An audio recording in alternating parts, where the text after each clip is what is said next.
Bienvenue à vous sur notre chaîne Coaching Emploi. Aujourd'hui, essentiellement, nous allons répondre à quelques questions de nos abonnés.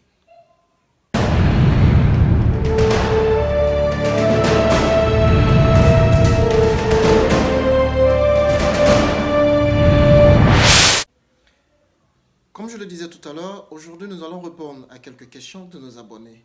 La question est de savoir quelles sont les erreurs à éviter dans notre démarche de la recherche d'emploi.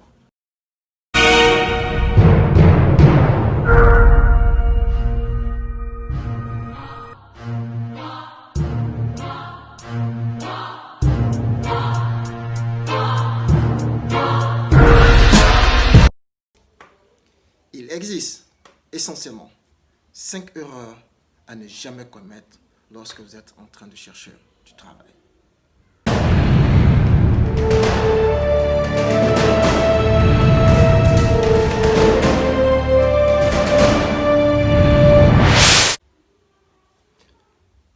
Parmi les 5 erreurs à ne jamais commettre, au 1, nous avons contacté les entreprises au hasard sans tenir compte de certaines informations indispensables avant le premier contact. Bon nombre d'étudiants ou diplômés, lorsqu'ils ont des informations sur des avis de recrutement, ils ne prennent pas le temps de s'informer sur l'entreprise, si quoi l'entreprise, son secteur d'activité, sa date d'implantation, ses filiales dans le pays, son évolution historique, ses partenaires potentiels sont des informations que vous devez avoir bien avant de vous mettre dans la procédure de la recherche ou de la quête d'emploi auprès de la dite entreprise.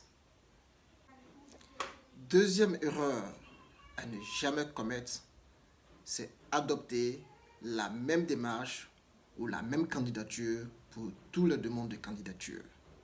Vous devez savoir faire la différence entre la démarche qui nécessite une lettre de motivation et la démarche qui nécessite une demande d'emploi. Et en fonction de la spécificité de chaque démarche, vous devez savoir qu'en fonction du poste à pourvoir et de vos compétences, votre CV et votre lettre de motivation doivent être ajustés pour mettre en valeur les compétences indispensables pour soumissionner pour le poste pour lequel vous souhaitez candidater.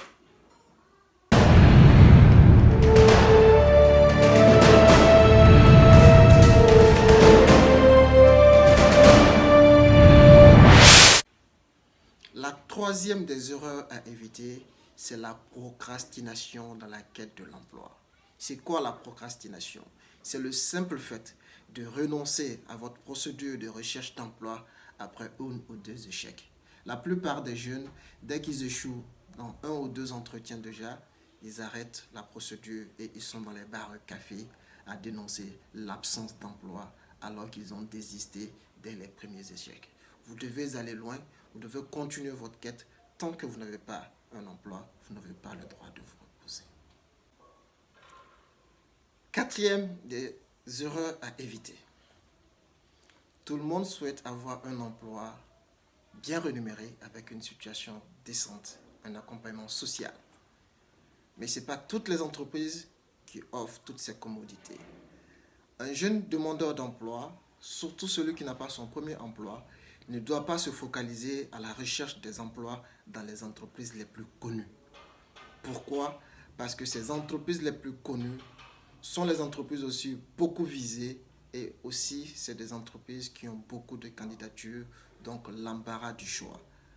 Cet embarras du choix fait de vous un candidat avec une petite chance d'aboutir à un emploi, alors que les entreprises les moins connues sont des entreprises qui offrent plus d'emplois, mais peut-être qui n'offrent pas les mêmes situations salariales, mais qui vous donnent plus de chances de vous intégrer socialement et professionnellement dans la vie.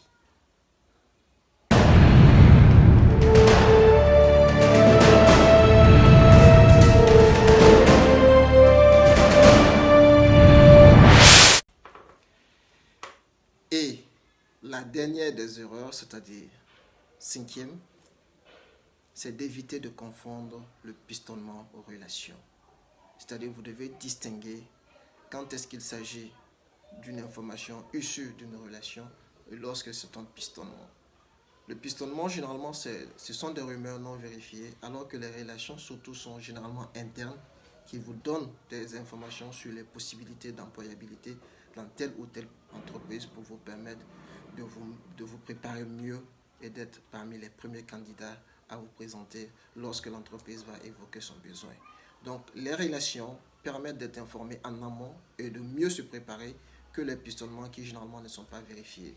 Donc, le fait de confondre ces deux fait en sorte que vous perdez généralement en temps et que généralement vous n'avez pas aussi la chance de pouvoir mieux adapter votre démarche pour l'emploi qui sera bientôt disponible.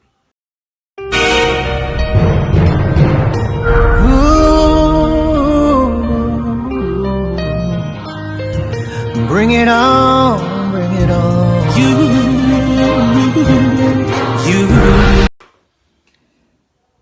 Très chers abonnés, pour terminer ce tutoriel, nous allons faire ce petit rappel des 5 erreurs à éviter dans votre recherche d'emploi. Au 1, ne contactez pas les entreprises au hasard sans le minimum d'informations qu'il faut. Au 2, n'adoptez pas les mêmes démarches pour toutes les candidatures. Au 3, n'arrêtez pas, dès le premier échec, de continuer à chercher du travail auprès des entreprises. Au 4, ne vous limitez pas qu'aux entreprises les plus connues. Ce sont aussi des entreprises qui ont plus de candidatures, plus de demandes de candidatures, donc dont les chances sont très minces. Et au 5, ne confondez jamais le pistonnement aux relations. Ce sont deux choses bien distinctes que chaque demandeur d'emploi doit pouvoir savoir. Donc, je vous remercie de liker la vidéo si vous avez aimé, partagez avec vos proches et n'oubliez pas de vous abonner à notre chaîne pour nos prochaines vidéos. Je vous remercie.